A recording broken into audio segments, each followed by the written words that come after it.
구독자 여러분, 안녕하십니까?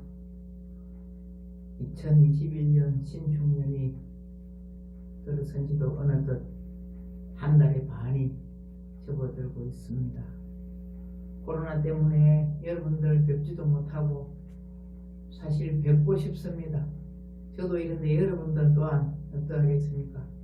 그러나 코로나가 우리 지역에 너무 많이 지금 퍼져가고 있기 때문에 서로가 조심을 해야 되는 시간인 것 같습니다. 여러분들 그동안에 우리 부처님 말씀에 또 기하는 그 자세로 여러분들 앞에 이게 자그마한 부처님의 법문이지만 여러분들 앞에 부처님 말씀을 전해드리고자 제가 이거 마이크 앞에 앉았습니다. 끝까지 들어주시고 우리 부처님 말씀과 행동을 우리가 가슴 깊이 새기고 있다면 이 어려운 코로나에서는 반드시 벗어날 수 있을 것이며 머지않아 코로나는 반드시 물러가게 되어 있습니다. 부처님 말씀에 모든 것은 실체가 없다고 형상이 없다 했으니 반드시 왔던 것은 또 소멸하게 되어 있습니다. 그래가지고 저희 말씀에 한번 같이 공감해보는 시간이 되었으면 감사하겠습니다. 세상을 살아보다 보면은 불현듯이 갑작스러운 사고가 나서 순간의 실수로 인하여 자기 자신의 힘으로만은 감당할 수 있는 일을 당하는 경우도 흔히 있습니다. 딱히 내가 잘못한 것도 아닌데 그런 어려운 일을 당하고 나면 도대체 인생이란 게 뭘까 종잡을 수 없고 한숨만 나오는 경우도 종종 있을 것입니다. 어디 그뿐이겠습니까? 몸이 불편하거나 아픈 자식 때문에 혹은 건강하게 태어났지만 마음대로 안 되는 자식 때문에 부모는 속을 썩이는 경우가 아주 많이 있습니다. 이처럼 한 개인의 능력만으로는 도무지 피할 수 없는 일들을 우리는 운명이라고 이렇게 말을 합니다. 이미 정해져 있는 일이므로 어쩔 수 없다는 겁니다. 그러나 운명 앞에서 우리는 전혀 다른 태도를 취할 수 있어야 하겠습니다. 그 태도로 인해 인생이 확연히 달라집니다. 하나는 말 그대로 모든 것을 체념한 채 운명이 이끄는 대로 그냥 수동적으로 가는 것이고, 또 다른 하나는 자신의 운명을 좋은 방향으로 바꾸기 위해서 적극적으로 노력하는 것입니다. 수동적인 삶을 사는 이들의 모습은 길바닥에 이리저리 굴러다니는 돌멩이나 바람 부는 대로 떠도는 낙엽처럼 처량하기만 하겠습니다. 오늘 마침 눈이 오고 있네요. 진주에 아주 귀한데 눈이 오고 있습니다. 이 눈도 바람에 따라 운명이 기류에 따라 눈으로 되었다가 비로 되었다가 하겠죠. 그 눈 속에 여러분들 오고 가면서 피해를 보는 일이 없도록 하기를 바라겠습니다. 반면에 적극적인 삶의 자세를 지닌 이들은 바람직한 목표를 향해 힘차게 걸어나감으로써 마침내 감로수 같은 성취의 기쁨을 맛볼 수 있을 것입니다. 운명에 대한 순응과 개척, 이 두 갈래 길 앞에서 우리는 과연 어느 길을 택해야 할까요? 이것을 부처님 말씀인 법華경에 나온 이야기를 여러분들한테 전해드리고자 합니다. 부처님 당시에 어떤 여인이 있었습니다. 가난했지만 아름답고 똑똑한 처녀였습니다. 이 여인은 좋은 집으로 시집가서 행복하게 살고 있었는데 젊은 나이에 갑자기 남편이 죽어버렸습니다.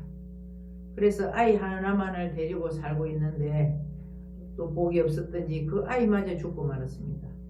슬픔에 빠진 그녀는 의사는 다 찾아가 아이를 살려달라고 애걸복걸 했지만 의사들의 대답은 한결같았습니다. 죽음이란 무엇인가요? 우선 숨이 멈추는 것입니다. 그리고 심장박동이 멈추는 것이고 모든 세포 신진대사가 멈추는 것인데 이미 여인의 아들은 이미 죽었습니다. 이 여인은 의학 지식은 없지만 죽음이 무엇인지 알고 있었습니다. 그러나 아무리 의사를 설득하려고 해도 아이의 죽음을 받아들이지는 못했습니다. 알고는 있지만 사실을 현실을 받을 수 있도록 마음이 열리지 않았던 것이지요. 의사를 찾아다녀도 소용이 없자 그녀는 다음에 철학자를 찾아갑니다.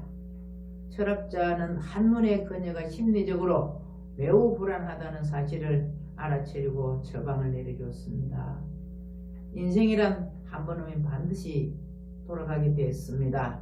남녀노소를 불구하고 부비긴 천을 막론하고 누구든지 결국에는 죽게 되어 있지요. 그러니 받아들이십시오. 이렇게 말을 합니다. 하지만 이 여인은 아무래도 받아들일 수가 없었습니다. 그래서 상해가는 아이의 시신을 안고 울며불며 이리저리 뛰어다니고 있었습니다. 그 모습을 보다 못한 어떤 이가 말을 합니다. 그 아이를 살려줄 사람은 한 사람밖에 없습니다. 서가모니 부처님이란 분이 계시는데 그분에게 찾아가 보시라고 전해줍니다. 이 여인은 죽은 아이를 안고 부처님께 찾아갑니다. 부처님, 저희 아이가 죽었습니다. 제발 좀 살려주십시오. 살려주십시오. 이렇게 말씀을 하십니다. 부처님께서 하시는 말씀이 내가 살려주마. 그런데 조건이 하나 있다. 가서 겨자씨를 한 알만 얻어오거라. 다만 아직까지 그 집에서 한 번도 죽은 사람이 없는 집에 가서 얻어와야 하느니라. 이렇게 말을 합니다. 그러나 이 여인은 이 집 저 집 여러 집을 다녀봤지만 사람이 죽지 아니했다는 집은 한 집도 없었습니다. 우리도 마찬가지겠죠. 사람이 죽지 않는 집이 어디 있겠습니까? 사고를 당해보지 않은 집이 어디 있겠습니까? 병으로 앓지 않은 사람이 어디 있겠습니까? 다 똑같은 인지입니다. 당시 인도에는 우리 가정마다 고춧가루가 있는 것처럼 집집마다 겨자씨가 있었습니다. 발에 불이 나게 이 집 저 집 뛰어다니며 부탁하니 겨자씨는 모두 내주지만 사람이 아직 한 번도 죽지 않은 집은 단 한 집도 없었습니다. 그때서야 이 여인은 부처님 말씀이 참 뜻을 깨달고 부처님께 달아가 설법을 듣고 난 후에 출가하여 아라한이 되었다고 합니다. 이게 법구경 내용입니다. 그런데 우리는 살면서 숱하게 어려운 문제들을 만납니다. 하지만 이를 알면서도 실제로 맞닥뜨리고 나면 받아들일 수 없는 게 현실입니다. 우리 범부 중생은 현실은 항상 힘들고 어려운 고난의 연속입니다. 험난한 이 세계를 어떻게 해서 헤쳐나갈 것인가 하는 것이 이 여인이 우리에게 전해주는 메시지와 같습니다. 우리는 어떤 부분에서 이 여인보다 훨씬 더 어려운 상황을 직면하고 살아갑니다. 가장 가까운 안타까운 사실은 어려운 상황에서 누군가에게 매달리고 싶고 때로는 부처님 앞에서 통곡하고 의지하고 싶은데 어느 때부턴가 우리 국에서는 그런 기능이 사라진다는 것이지요. 그러다 보니 이 어려우면 혼자 방황하다가 개종해 버리는 경우들이 많이 있습니다. 왜 그럴까요? 우리가 부처님을 단지 깨달은 분이라고만 바라본다는 것이 문제입니다.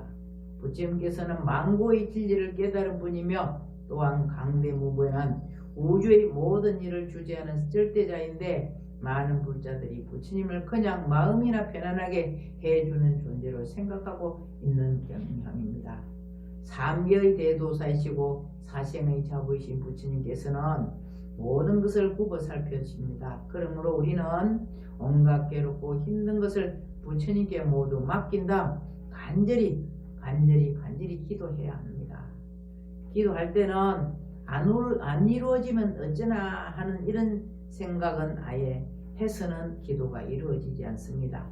절실한 마음으로 기도만 하면 소망은 반드시 이루어질 수가 있는 것입니다. 실상 사람의 힘으로 할 수 있는 건 별로 없습니다. 하물며 숨쉬는 일조차도 마음대로 통제가 안 될 때가 많습니다. 그런데 범부중생들은 작디 작은 자기 혼자만의 세계 속에서 어떻게 원하는 바를 이루기 위해 발버둥 치고 있을까요? 인생의 고달픈 길 앞에 서면 우리는 운명에 대해 생각하게 되지요. 운명이 어디 있느냐고 부정하는 이들도 많은데 실상 운명은 저마다 정해져 있습니다. 그렇다고 누구나 타고난 운명대로 살아가야 할까요? 만약에 그렇다면 정말 억울한 노릇이 아니겠습니까? 예, 불자 여러분, 불교는 지극히 보편적인 종교입니다. 보편적이라는 것은 누구나 하면 이룰 수 있다 하는 의미입니다. 법화경에서는 모두가, 우리가 숨쉬는 모두가 부처라고 했습니다. 그리고 모두가 부처라고 했으니 이미 우리는 부처가 이루어져 있습니다. 갈고 닦기만 하면 이 부처가 빛이 날 것입니다. 오늘도 여러분과 함께 부처님 말씀 전하는데 자그마한 힘이, 반딧불의 힘이라도 되었으면 감사하는 마음입니다. 다 같이 성불하십시오. 코로나 속에 건강하십시오. 감사합니다. 나무 묘법연화경, 나무 묘법연화경, 나무 실상묘법연화경.